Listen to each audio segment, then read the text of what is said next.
Hello and welcome to another edition of Coffee Talk. My name is Trevor Huth, and of course, I am joined by my co-host Nate Kosher. Nate, how are you doing? I'm doing well, doing well. Can't believe it's almost February, which means we're closer to fantasy baseball season. We are getting there. If you're a dynasty player like myself, I have keeper deadlines and first-year player drafts and lots of stuff coming up. So it is a good time to be active in fantasy baseball. And if you're playing redraft leagues, it's a good time to start getting your plan together for how you're going to draft. Um, at Pitcher List, it's a great time of year because It is. PitchCon is coming up. At the time of recording, PitchCon is this weekend. Watch out for the schedule. I'm not sure exactly when it's going to drop. I know it is not out as of right now, at least publicly, but it's going to be a lot of fun. And Nate, I don't know how much you've watched PitchCon in the past, but there's usually some really, really good stuff. Yeah, I have last couple of years since I have started Pitcher List. Tons Mhm. of fun presentations, panels. Um, I was lucky enough that I did one last year. I think it was on relief pitchers, maybe, but there's Mhm. tons of good stuff. People from the industry and tons of people experts, and it's I looked it up, 44 hours of baseball panels and presentations starting January 30th at 11 a.m. So Thursday. So if you like baseball, it's a good place to be. I remember the very Yes. first Pitcher List, bunch of years ago. It's not that many years ago. Maybe is this the fifth one? I don't know. But I remember the very first Pitcher List. I did a panel alongside Andy Patton, who was with the site at the time, and we talked to Alex Faedo, Daniel Lynch, and Tarek Skubal. So we had That's yeah. awesome. So Tarek Skubal was on the first ever pitcher list, and look at him now.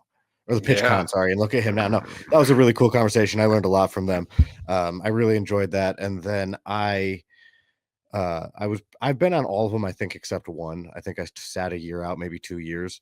But I made my reappearance last year doing a segment with Nick right around the time we were talking about getting Coffee Talk started, actually. Um, and I'm gonna be doing the same exact segment Awesome. again this year with him, so I'm really excited. It's a very fun one. I play videos of minor league pitchers for Nick, and he breaks them down live for the audience. Oh, that's cool. But they're the prospect pitchers, right? So they're pitchers that he hasn't gotten to watch a whole lot. I mean, he knows their names at this point, which is a complete evolution. When we first did it, it was before PitchCon existed, and he didn't know who any of them were. And I just went down MLB Pipeline's top pitching prospects, and he did that. And he was a big fan of DL Hall, and he said he liked him better than consensus top pitching prospect at the time, Mackenzie Gore. And Hmm.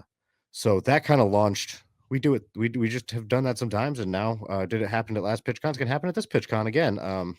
So look out for that. That's gonna be a fun one. Yeah, that is fun. And some fresh new arms. Nick probably doesn't talk about or know as much Mhm. as the major league well knowns. So yeah, I could see that being fun. Yeah, I think it will be. So make sure to check that out once again, and check out PitchCon. Watch as much as you want. Look over the schedule, find the fun stuff, or the stuff that looks good to you, and make sure to tune in because it's a lot of good insight, a lot of good stuff going to be going on. I do have some other news, Nate. Yes. Yes. So I've been signed by the Dodgers, and I've deferred all the money uh, to 25 years in the future. So Yeah, starting 25 years from now, I'll start making a salary of $0, I was and I'm wondering going to play how zero many innings. years you have to Yeah. wait. So no, it's the Dodgers have been going crazy. They've been getting just about anybody they want. They signed, was it Tanner Scott recently, right after signing Roki Sasaki? Yep. So I mean, it's been quite the offseason for the Dodgers. Here's my question though, because there's the heated debate online. Are the Hmm. Dodgers doing something wrong? Are the Dodgers evil, taking advantage of a system? I mean, they got to be doing something. I don't know. What is your thoughts? Like, what do you think the Dodgers are doing? Are they doing anything wrong? Yeah, I mean it's a good question. So last episode we were talking basically, do the Padres? We thought the Blue Jays it wasn't going to happen.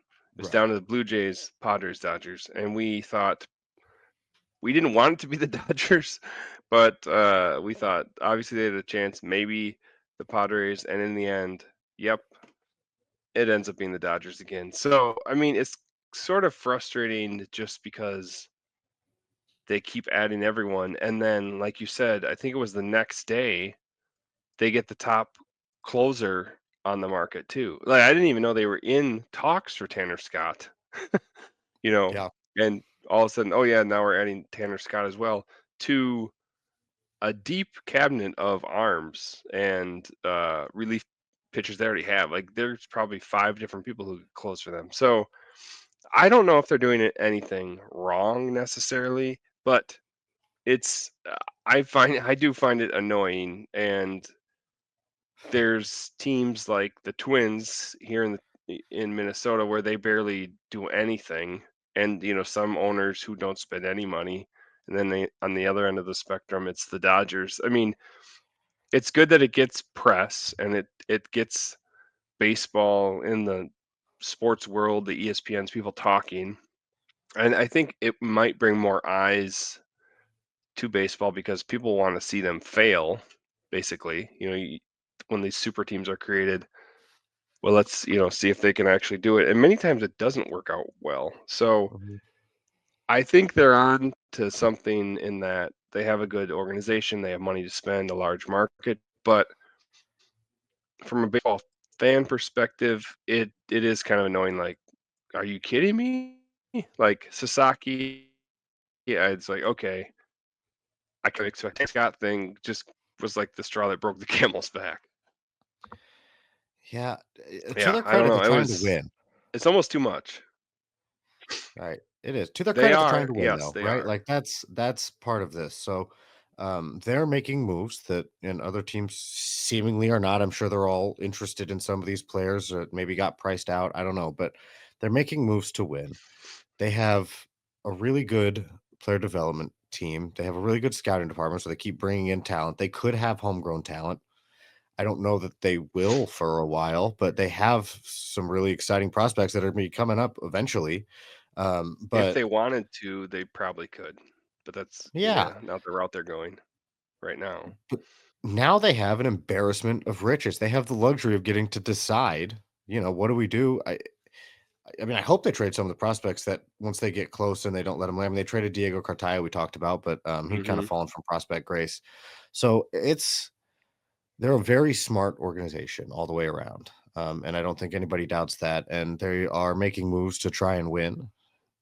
It's really, as you said, probably annoying for a lot of baseball fans. Um, but what's stopping other teams from doing the deferred Y money thing, right? I mean, it's not yeah, like there's a rule that says only the Dodgers can do it. So clearly other teams are not wanting to do it or not seeing the value in doing it.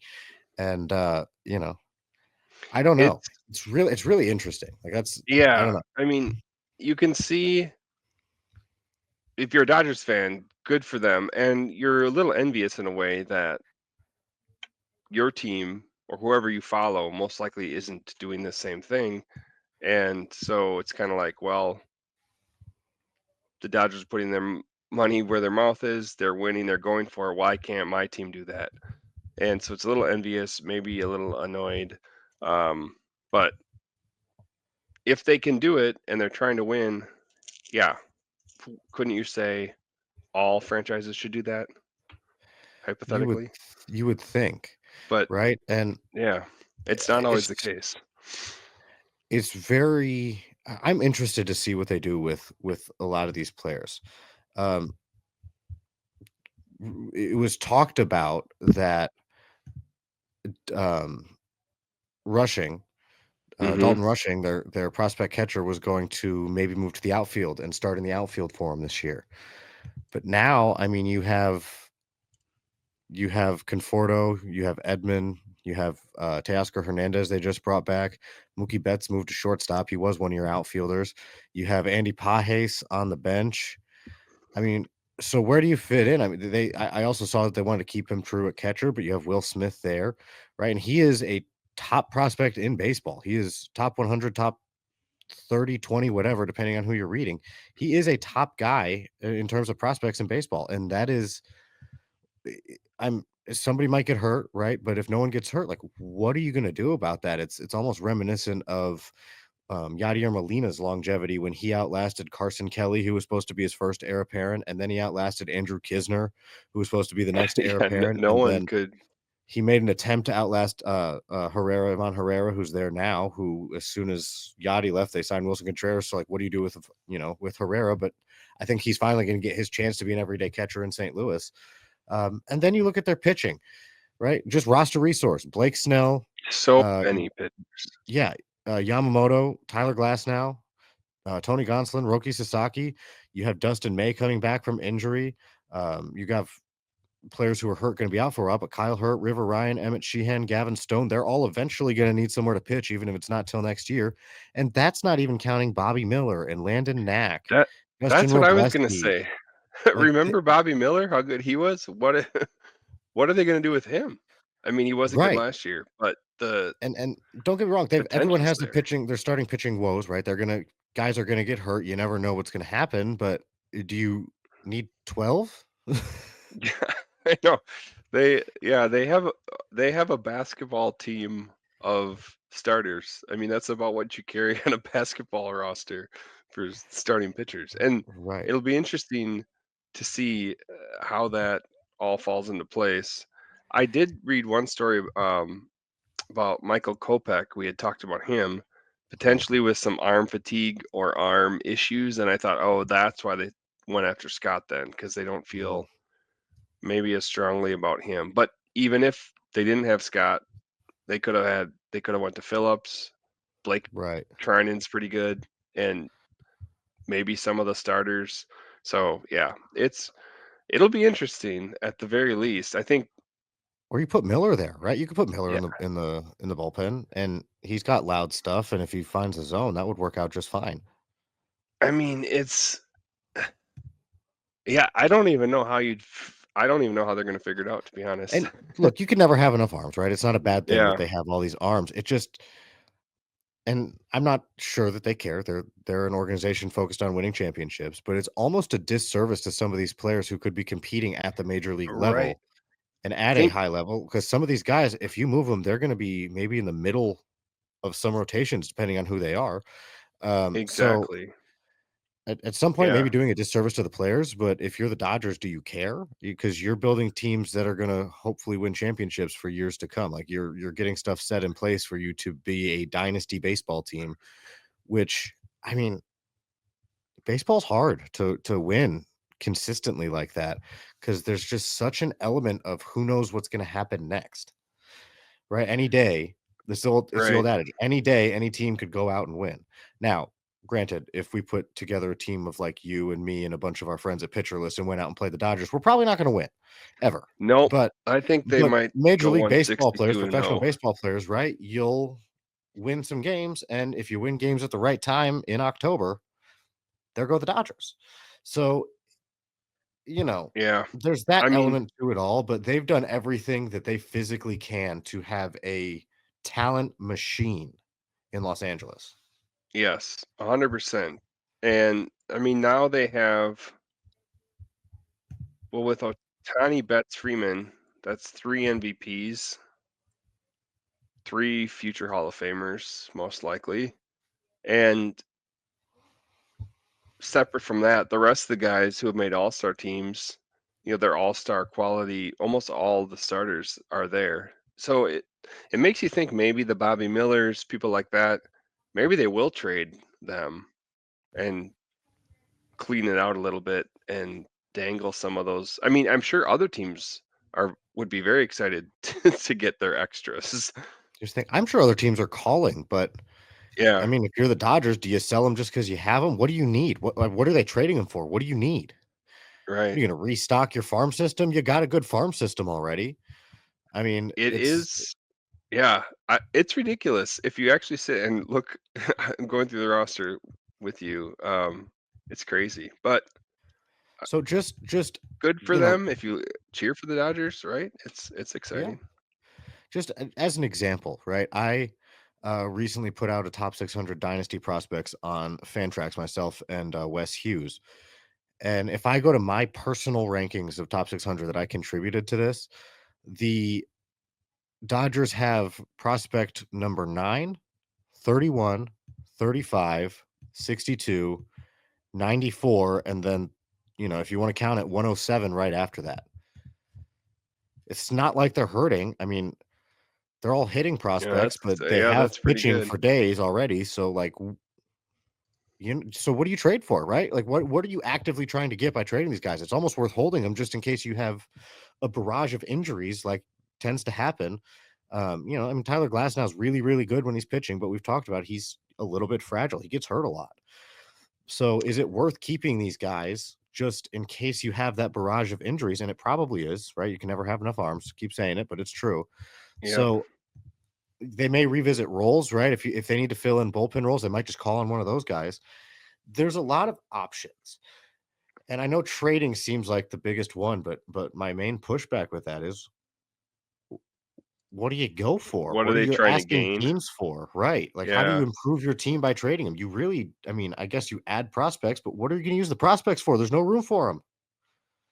Yeah, I mean, I don't that's a good question. It's a very good question, Trevor. I don't have the answer to it. I don't think anybody does. The Dodgers know the answer. They know what their plan is. They have all the plans in mind. And if you're a Dodgers fan, you should just, I mean, trust the front office. They're doing pretty well, it seems like, overall. I mean, obviously, players want to go there. They have no problem being part of this talent machine that they're putting together. So, Right. certainly an interesting.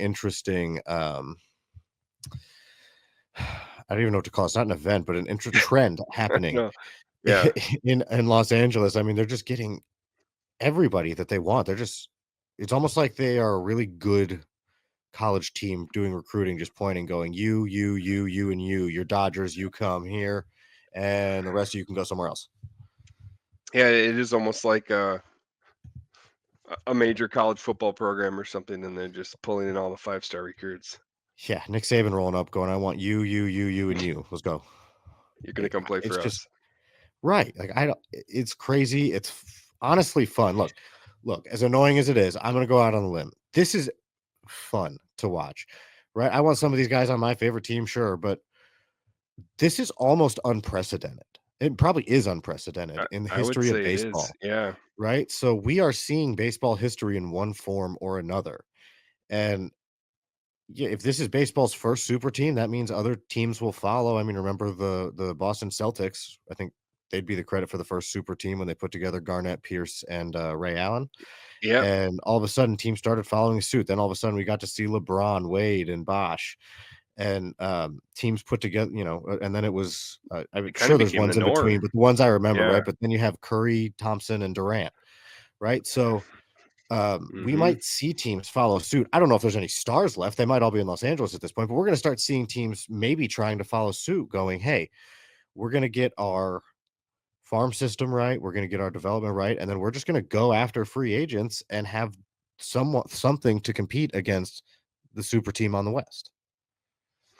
I think it helps they're in the market that they are, Hmm. right? I think there's only a handful of teams that could do this because of having all the right factors, Hmm. and it's probably we could name them, but, it's the traditional powerhouses, Yankees, Red Sox, Cubs, um, maybe yeah, I don't know beyond that, to be I mean, honest. Miami's probably fun enough. You could get people to go there if you wanted. True. Yeah, Works. that was the thing about isn't it there no state income tax or something? That's why Oh, I have no idea. LeBron. I know Yeah, it worked for the NBA, so it might work for baseball. That was my that's thought why process. it's I think it's that's one of the reasons it's a marquee, free agent NBA destination, Mhm. but I mean, the Marlins are far away from that. That's not, but if you're talking about destinations where maybe you could pull it together, it's right, probably one of them. true. Um, man, certainly makes things interesting, Nate. We're going to talk about things that aren't the Dodgers coming up here in just a minute, but we are going to take a quick time out. We appreciate you listening. This is episode 35, the Justin Verlander episode. That's the number he wears. I wore 35 once because of it. But we appreciate you. We'll be right back. Coffee Talk is a part of the Pitcher List Podcast Network. And welcome back to Coffee Talk on the Pitcher List Podcast Network. My name is Trevor Huth. I am joined by Nate Kosher, and I think we're going to move on from the Dodgers. Yes. So a couple more signings that we want to talk about. Anthony Santander just signed. Um, and I don't know. I guess it kind of shocked me. Maybe I'm in the wrong here. Um, but he signed with the Blue Jays, and it seemed like a lot of money to me. Nate, do you Mhm. agree? I do agree, and I think there was a reason for it because they had missed out on some of these other marquee guys, and the Blue Jays felt like, "Well, we have to do something," right? And I think they overspent a bit to get I guess he was a marquee free agent. You could argue top 10, top 15 free agent, but I think after missing out on all of those other people that they were supposedly in on, they had to do something, make Mhm. some sort of splash, and so they overpaid to get Tony Taters. Have you ever heard him referred to by that nickname? I like that nickname. But anyways, yeah, I it seemed like a lot to me. I agree. 5 years, 92.5 million for the. I don't think we'd said the total yet, but 5 years, 92.5 million, and he winds up in Toronto, which is a tough division to try and win. I mean, the Red Sox are right on the precipice, if not already there, of becoming a really, really, really good and competitive team. The Yankees still have a lot of talent. The Rays are the Rays, um, And but now, he's a one-time All-Star, so he just made the All-Star team last year for the first time. Had a good year. Solid player, right? Someone that hits for some power, but I think it's more driven by who they didn't get this year. yeah, right. He's been steadily improving. He over the last 3 years, his WAR went from 2.3 to 2.6, and it was 3.3 last year. Absolutely, his best year. He went from, he hit 44 home runs. His career high to that point was 33, which he hit in 2022. So, he's a good player. He's 29, so he'll be, he won't be super old by the time that the contract is over or anything. And now your top four look like George Springer, Vladimir Guerrero Jr., Anthony Santander, Bo Bichette, however you want to order them. They bring in Andres Jimenez earlier this offseason. So they have some pieces. Feels like it's still missing. I Yeah. mean, also in the roster resource, you have Will Wagner, Alejandro Kirk, Ernie Clement, and Nathan Lukes in their starting lineup. Right. So it's not the star-studded lineup from out west. And again, they're in a tough division. That's my thing with them. They have a pretty good team, it seems like. They have talent. They have some guys ready to come up and help them. But it's just a tough division. And I feel like if you're not the Yankees or the Red Sox, you really have to pony up to make sure you're competing. I agree. I mean, yeah, in a different if you could bump them into the AL Central, they could probably win the AL Central. They would fit right in there. Sorry, don't want to bash the Tigers. I forgot the Tigers they're going to be good, Trevor. They made the playoffs, but I mean, They made the playoffs. the Blue Jays would have a No, better shot there, The AL right? Central is not as hard as the AL East. I will admit that. Yes. Okay, yeah. So they had to, I feel like they had to do something, and so they made a move and they overpaid a bit. But I guess such is life, when when you're trying to compete and trying to land a free agent. I mean, they've come in second a lot. It's become a running joke. I think we made the joke when we were talking about Roki Sasaki the other day. So it is what it is. Another contract kind of surprised me. I guess maybe it shouldn't have, but 3 years, 42 million. Jerks and Profar goes to the Atlanta Braves. Do you like that? Actually, no.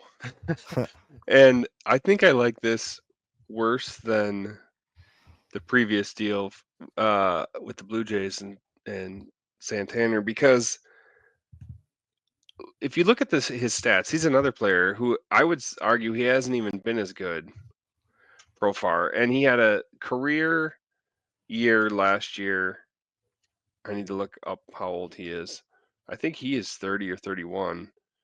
something like that. But I feel like in fantasy and in real life, I don't think he's going to be as good as he was last year. For fantasy, I would definitely stay away. Um, he's going to be 32 years old when the season starts. So last year, he eclipsed his highest home run total, his most RBI, best slash line. I don't think he's going to match that, and I don't think he's a good player. He's not a great player, Hmm. and I definitely wouldn't expect for fantasy that he's going to match that. Um, he the Braves, he can fit in somewhere with the Braves. He does have kind of flexibility on, he can play in a few different places. But no, I didn't really like that one either. Would it make you feel better if I told you, or I guess even reminded you if you already knew this, that Jurickson Profar used to be the number one prospect in baseball? Yes, I mean that's always something, right? Like there's always, I guess, the dream of the tools. The You year know, was 2013. it's kind of like Brian Buxton or Byron Buxton, and like every year, yeah, this is going to be the year. But I mean, we've seen enough from Profar that he is what he is at this point, and I don't think he's going to touch those numbers that he did last year.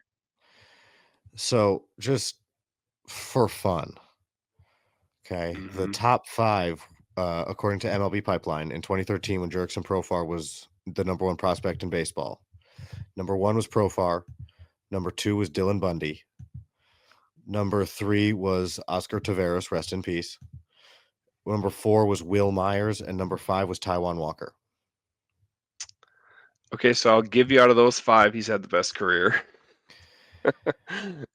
There's a number of.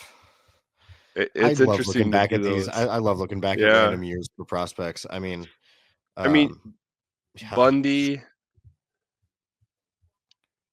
average. I mean, he had a career, but that's crazy, that group of names. Oh, how about this one? 2017, the top five. Are you ready for this? Let's do it. Number one is Andrew Benintendi. Number two, Yoan Moncada. Oh yeah, he's, I can't say healthy ever. Number three is Glaber Torres. Number four is Dansby Swanson, and number five is Ahmed Rosario. That's a better group, I would say. It's great. Than So when we talk about trading prospects, right? This is what you mean. It looks great to this, have these prospects, but when you look back, I mean, a lot of these prospects don't seem they to don't work hit. out as well. Yeah. Sometimes they do. 2019, Vlad Guerrero Jr., Fernando Tatis Jr., and then Eloy Jimenez was third, Victor Robles fourth, and Royce Lewis fifth. But sometimes they do work out, right? Those top two are really good in that class. Um, and not every class is built equally if you're a person who likes to look to prospects for this. But anyway, that was a giant tangent off of Jurickson Profar's new contract. And what I meant to ask, and you answered it a little bit, is do the contracts of Anthony Santander or Jurickson Profar and their destination, do they make you more interested in for them in terms of redraft fantasy baseball leagues? You mentioned Profar is probably a no, but what about Santander? Hmm. Oh, that's interesting. Um. Or even do you think it positively impacts their fantasy value? Yeah. So the you could argue Profar with the Braves, it's an even better lineup than he had with the Padres last year. Um, I think the Orioles lineup was probably better than the Blue Jays. So I don't know. I don't know. What is it? Rogers Center, the Blue Jays, Hmm. where they play. I don't know if that's a hitter's park or not. I'd have to look that up. I don't know off the top of my head, but I don't think that the roster's an upgrade. Okay. And that's for Profar? Oh no, Yes. that's for Santander rather. Sorry. Well, Um, Santander, oh, but for both. also no. Sorry, Profile roster is an upgrade. Santander it is not. I don't think. Okay. So then, would you draft? Santander higher at all, do you think? I mean, look, he's coming off 44 home runs, so I think his value is gonna increase off last year anyway. Yeah, But would you add more, do you think, for him being the Blue Jay? I know you kinda answered that already. I don't think I would. I think Santander's still a guy that I'm veering away from, but I that's don't just love me. yeah, I don't love either of them, but he I'd go after him more than Profar. Yeah, that's fair. So one more of these. Ryan Presley waives his no trade clause, goes to the Chicago Cubs, and presumably will take on a significant role at the back end of their bullpen. So Ryan Presley on the move away from the Astros. What is the effect for him, and do you see him as a viable option for saves and or holds in the upcoming season? Yes. I this one I'm a little more I'm this one interests me more than the previous couple. Because you could see Presley moving into the closer role. He's had success in the in the past. Hasn't been quite as good the last couple of years, and last year wasn't the closer anymore, obviously because of Hater. But the opportunity is there for him in Chicago, and I think you could get him at a valuable price if you're looking at tiers of closers. It's a higher ceiling move if you were to draft him, because I think the Cubs have a number of arms. We had talked about Porter Hodge. We were excited about him, um, and Nate Pearson. I remember we were talking about last time.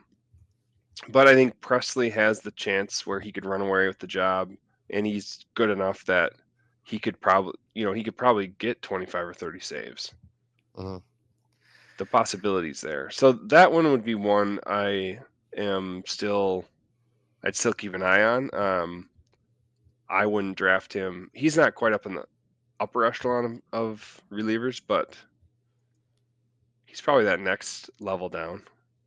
Yeah, Roster Resource has him as the closer with Porter Hodge as the setup guy for whatever that is worth. So yeah, I think you do eventually go get Ryan Presley if you need saves. I don't think you have to jump after him like you do some of the big names. And if you didn't see the trade, the Cubs sent back a 20-year-old pitcher named Juan Bello.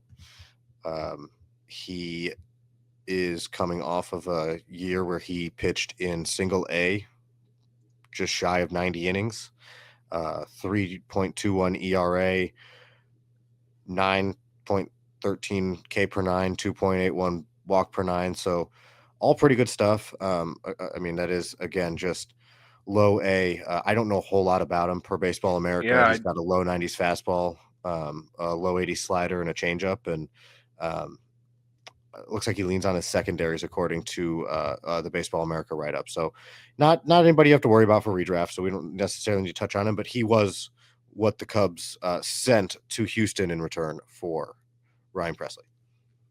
I hadn't actually even seen who they were sending, just that Mhm. Presley was on the move. But that, yeah, in summary, that one I would keep an eye on. Absolutely. And the second time that these two teams have made a trade this offseason, obviously the Kyle Tucker trade happened earlier. And I was just clicking around on Fangraphs, looking at stuff, honestly, just trying to get my 30 team dynasty set up, looking for, random other players that I might be able to add in. And Hmm. I noticed something about one of the players that Houston got back, or something popped up. One of the players Houston got back, Hayden Wesneski. He's a pitcher, should join Okay, their yeah, I know him. rotation. And in one of Jeff Zimmerman's Mining the News, Wesneski will be a starter, and they said they already found some adjustments for him. And the only reason I'm bringing that up is because if you're in redraft leagues and you're looking for potential starters later in the draft, Wisniewski was a guy I liked a lot as a prospect. He started with the Yankees and then went over to the Cubs, and uh, He's had I some think I'm not. success. He's had some success. I think I'm not missing a team, but he went to Cubs and now obviously the Astros. But Astros are pretty good with pitchers. We saw that with Yusei Kikuchi as just one example. Everybody thought they got fleeced with the prospects that they gave up to acquire uh, Kikuchi, and he turned out to be really good for half a season. Um, which whether they win the trade or not, that's not what I'm saying, but they do seem to understand how to make pitchers good. So, um, I would be buying into Wisniewski late in drafts if he's still there, depending on what his price is. I don't know where his ADP is at while I'm saying this, but just Yeah, with that little tidbit, that's enough for me to have confidence in maybe Wisniewski's going to have a pretty good year. that's a good recommendation because I remember when he came up and he was starting, and I seem to remember he had some nice starts, but then he got shifted in the bullpen and then sent back down to the minors. But Mhm. I remember thinking someone to keep an eye on. I actually didn't know he was traded. Let's see. Yeah, he debuted at the end of the 2022 season and put together, let's see. He had 3 quality starts for the Cubs the last month of the 2022 season. So, Mhm. I like that one. Yeah, I think he was. I want to say the Anthony Rizzo trade, but it's been so long that I don't remember. But yeah, he definitely has some upside there that I would buy into, Nate. And I think right now what we should do is take a quick time out. We come back. We're going to spend some extended time talking about guys in the updated top 100 from MLB Pipeline. I will talk about my top 600 and some guys that I can pull out of there. I'll use my personal one, or we can use the Fantrax one, whatever works. But please do check that out. Wes Hughes and I worked hard on that. We ranked Yeah, 600 600 prospects. is that's Um, crazy. I started to look at that. That's the list, it's Trevor. a lot of guys. It was a lot of fun, and it was not easy. I'm not going to lie to you. Like, I thought it might be easy because once you get down to a certain point, it's like it could be anybody. So who cares? But that's not really the case. I mean, it could be anybody, but like you really want to put out some names that you really think are going to be relevant. So please do check that out. That's on Fangraphs. Again, Wes Hughes, I'm going to shout him out one more time myself, put that together. So we're going to talk maybe some prospects that could help you out in redraft leagues this year coming up. But right now, we're going to take a quick time out here on Coffee Talk, part of the Pitcher List Podcast Network. And welcome back to Coffee Talk on the Pitcher List Podcast Network. My name is Trevor Huth. I'm joined by Nate Kosher. And now that we're caught up on all of our transactions in Major League Yes, Baseball and indeed. all of our PitchCon excitement and that all that happening. Let's talk about some prospects. We know I love prospects. It's I know I'm doing a redraft podcast. Hard for me not to talk about prospects. That's kind of just what I do. So we're gonna let that sneak in. And Pipeline just released their top 100. A lot of places are doing that. I saw Keith Laws just came out. I think Kylie McDaniels is going to come out soon. Baseball America just dropped theirs. They also dropped a 150 dynasty list and the top 500 dynasty players. Um, uh, just, Ooh, ni I mean, if nice. I, Baseball America is one of the places I go to. I enjoy their writers and how they talk about the game. I think it's great. So, um, and of course, the top 600 on Fantrax is out as well. And again, these are just prospects. So I say we just pull up this MLB pipeline list, Nate. I think that's the one that we'll go with, and we'll Yeah. see if there's anybody who could help us immediately and people you want to pay attention to. Number one is Roki Sasaki. Yes, pay attention to him and draft him. Yeah, that actually surprised me. For whatever reason, I wasn't thinking of him as a prospect. Like, when I saw the list, I'm like, "Well, duh." But, so internationally, he also counts, I guess. He does, yes. And technically, if he wins Rookie of the Year, the Dodgers will get a draft pick for it, I believe, is how that works. Because he is technically a prospect, right? He has not played. So that's how they all Shohei Yeah. Ohtani was a prospect when he came over, all that stuff. So Sasaki, yes, pay attention to him. Roman Anthony at number two, definitely somebody to pay attention to. He, I believe, should be up at some point this year. And before Sasaki was the top prospect in baseball, actually still is my number one prospect for dynasty leagues over Sasaki. So I love Roman Anthony, and I think this is somebody who could be a very good baseball player and a very good fantasy player. Yeah, and he he should see the bigs this year, right? He should, yes. I don't know if it'll be as right away. They have some depth in the outfield. Like Christian Campbell is number 7 on this list. He should see the bigs almost right away. Like there's not Yeah. a whole lot stopping him. What's stopping Anthony right now is that you have Yoshida, you have Wilyer Abreu, who just won a Gold Glove. You have Rafaela, who they gave a pretty big extension to, so they're going to want him on the field. And I'm forgetting the big one that you're definitely not moving out of your outfield, but you know, they have a very full outfield, is my point. And Jarren Duran, that's what I'm forgetting, is Jarren Duran. Oh, of Um, course. Yeah. so where are you going to put Roman Anthony, an outfielder? You can move Rafaela maybe to shortstop.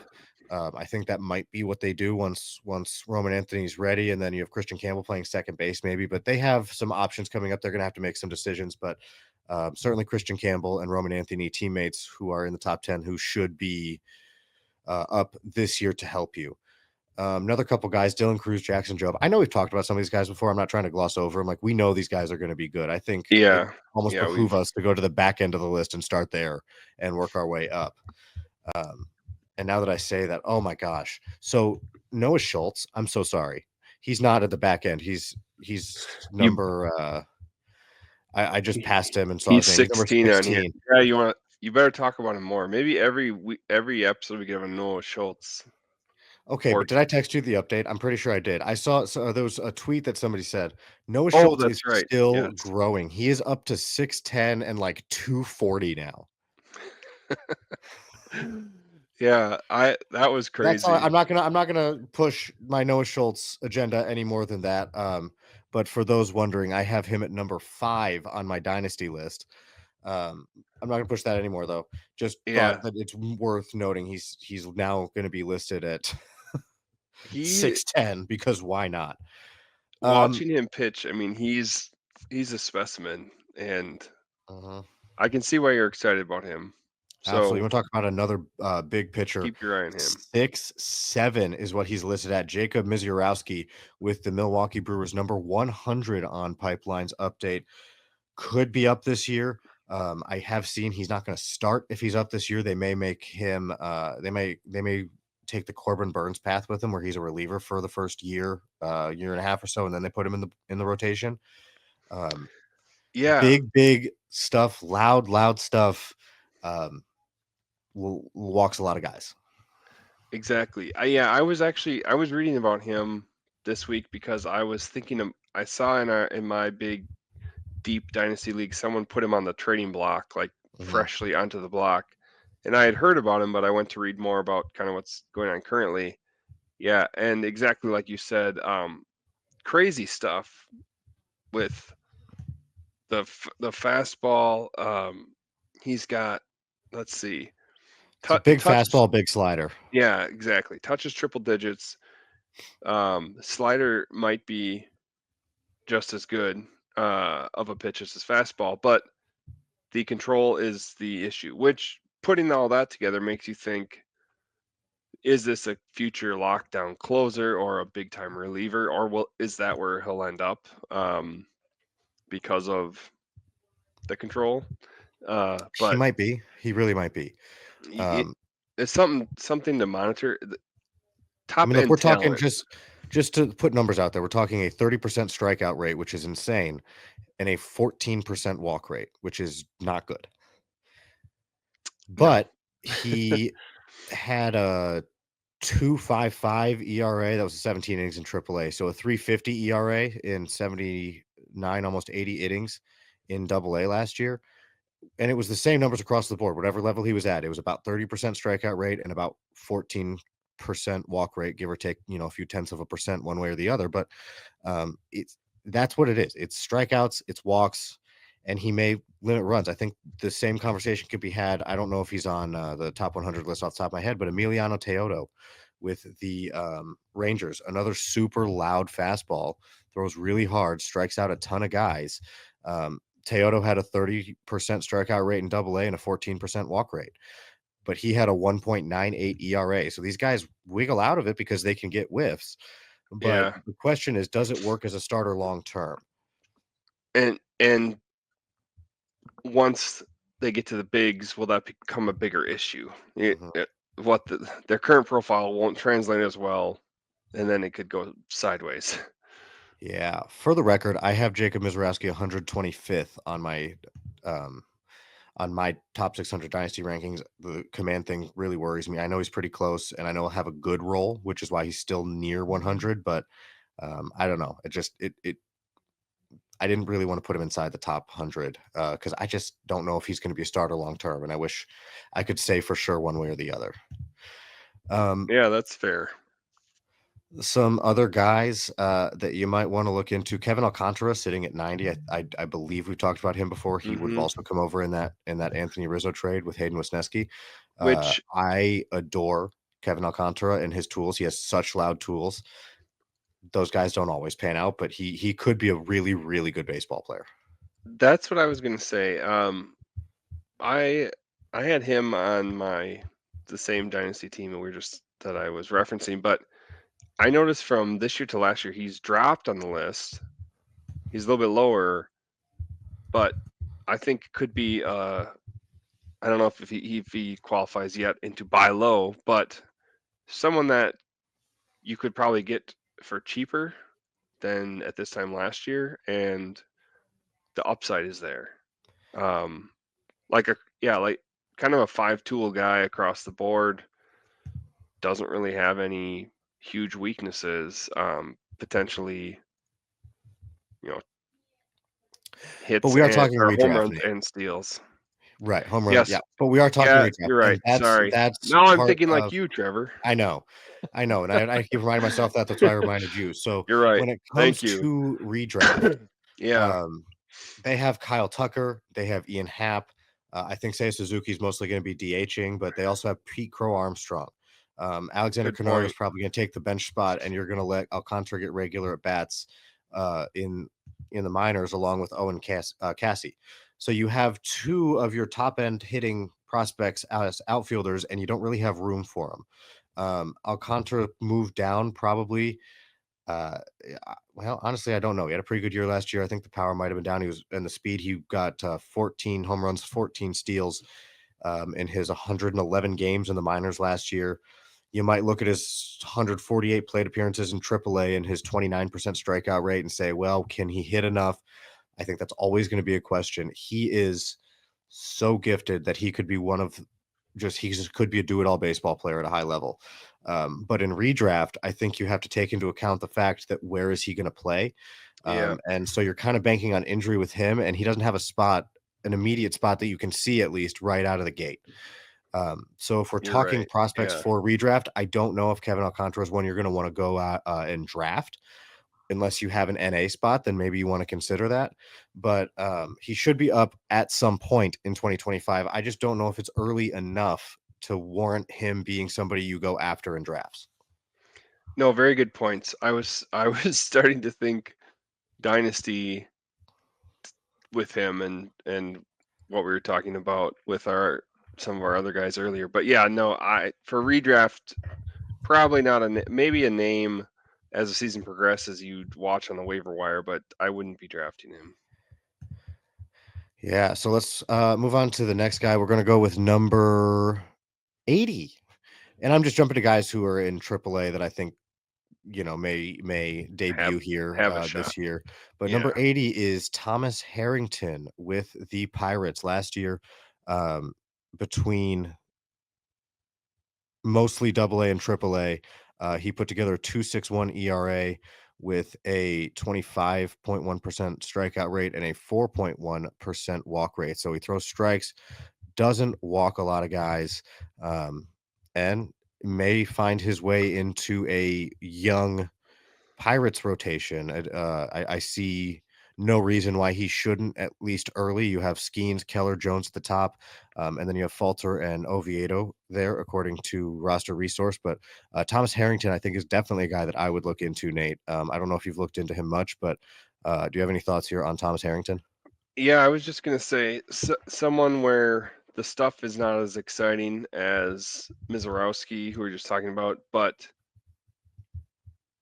safer path. Like as you said, Hmm. the strikes and walks um, are where they want to be, and his stuff is more kind of even across the board. It's not as flashy, but that actually could be better for him and be better for fantasy purposes, in that he gets a shot as a starter. He wouldn't Yeah, be and moving. There's no chance he's moving into a relief role. Most right. likely, we're looking at a starter. Yeah, and it's also worth noting Bubba Chandler's probably gonna take a rotation spot before him if one opens up. Bubba Yeah, Chandler's a higher rated prospect and much more exciting for redraft leagues probably. Um, but that being said, Thomas Harrington has starter stuff, and my worry with him is that he kinda turns into a back end, um of the rotation inning filler type where maybe you wanna stream him. I it depends on how his yeah, stuff translates, and I think at least in redraft leagues, that might be kind of where he's at this year, and he could progress in years beyond. Um, but I'll tell you who I'm really excited about, Nate, and that's this next guy that I'm gonna bring up. He's number 78 on this list, but he's a guy that I have been trying to buy and hadn't I don't know, I've been not been having great luck, but that is Caden Dana with the Angels. He should have a chance to join that rotation immediately. He made his debut last year through 10 innings, uh, did not go as well as he probably would have wanted. He struck out 8 batters in those 10 innings, but he walked 7, and his ERA was north of 9. Of course, we're talking about a very small sample size. yeah, He got called up right from Double A, as the Angels tend to do, but in Double A, he threw 135 innings, 135 and 2/3 if you want to be exact about it, with a 2.52 ERA and strikeout rate just over 27%, walk rate 7.3%. I think Caden Dan is going to be pretty good. I think he could be pretty good this year. But that's just me. And I've been having trouble acquiring him. So that might be skewing my vision of how good he is. But he's a guy that I'm pretty excited about. yeah. I think like these are the types of people and advice. I think when we started Coffee Talk, we're like, who are the guys that could give you an advantage this year in redraft leagues beyond the obvious stud names, right? Mm. And we're in the region of people where you may not have heard about these guys before, know as much about them. Um, so that's why these are important to keep an eye on later in drafts. But I think I actually might have had him for a little bit and then I traded him away. But the Angels rotation is definitely not settled, and so I think he probably has a good shot. I don't.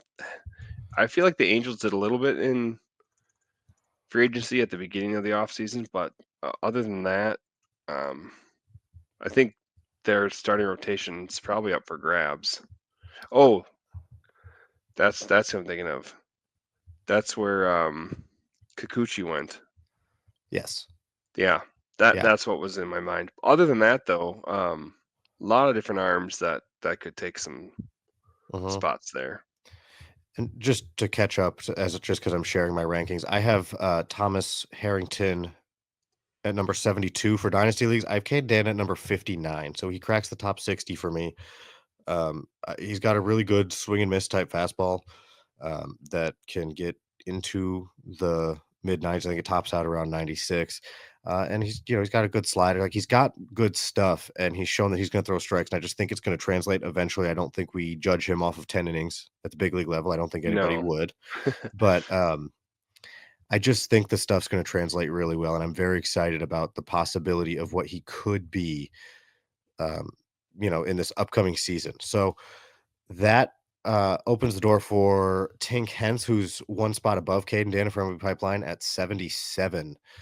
Tink Hens, is he a great name, by the way, but is he interesting to Yeah, you at all? that is a good name. I don't know. I feel like he's another person from last year to this year who's dropped a bit. I feel like his name was higher on these lists a year ago, going into last season. So he could still be okay. But has he? I'm trying to think if he has not played in the bigs at all yet, has he? He is not, but he was added to the 40-man roster this offseason. Okay, so I know and I know he's had injuries, which could be part of it. Mhm. But I don't know. I don't know I how mean, I feel look, about him. in Double A last year at 21 years old, he had a 12.31 K per nine with a 2.71 ERA in 79 innings. So, and he didn't walk a lot of guys either. He's So That's all good. Yeah, Yeah. I mean, very loose on the mound. I've seen him live. I saw him when he was in Peoria several times. Very loose arm. Love his changeup. I think he's got a lot of starter traits. I think he's going to be pretty good. It seems like he probably has a case to make the team out of camp. I don't know that Yep. he will, but he's certainly somebody to monitor. And I think if you draft closer to opening day, he's a guy who you might want to go after once you know the news. But he certainly should have a chance. Um, all right, I'm gonna group some guys together because we definitely are running out of time here. Mhm. Second baseman. Uh, James Triantos and Christian Moore, both of whom have a chance to debut, both of whom have a chance to debut early, especially with Nico Horner being out at the beginning of the season. James Triantos is a candidate to take a second base position. So that makes him kind of interesting. They could also put Matt Shaw there. They have other options, but I have seen Triantos' name in that mix. And Christian Moore had a wonderful professional debut after being, I think, the eighth overall pick last year, hit a lot of home runs. Has some hit tool concerns, but he plays for the Angels, and the Angels love putting their prospects in the Yeah. majors as quickly Yeah. as possible. So I'm gonna put it this way: if you had to pick one of the two in a redraft league, who are you taking? I would take more. I would also take For more, I think. Yeah, I yeah, agree. for I agree. the reasons you said, and I think, like, he could he's got the chance to stick in the Angels if he makes that jump. They would give him the opportunity. I think he's probably top end, better fantasy prospect. I actually didn't know Nico Horner was hurt. I had not heard that. So, um, I think it was Nico Horner, might have been somebody else. I might be confusing my but people. no, that would make sense. It with because of second base. I think I would take Christian Moore though. What In if I one say Luke sentence. Keyshaw also? I don't know if he's gonna debut this year for the Twins, but he's an interesting guy. Yeah, he is. For some reason, it's hard for me to get excited about the Twins. I don't know why. People, they're up for sale. Did you hear that? So you're The gonna buy him? poll. Well, I'm not sure this year. Maybe next year. But no, Okay.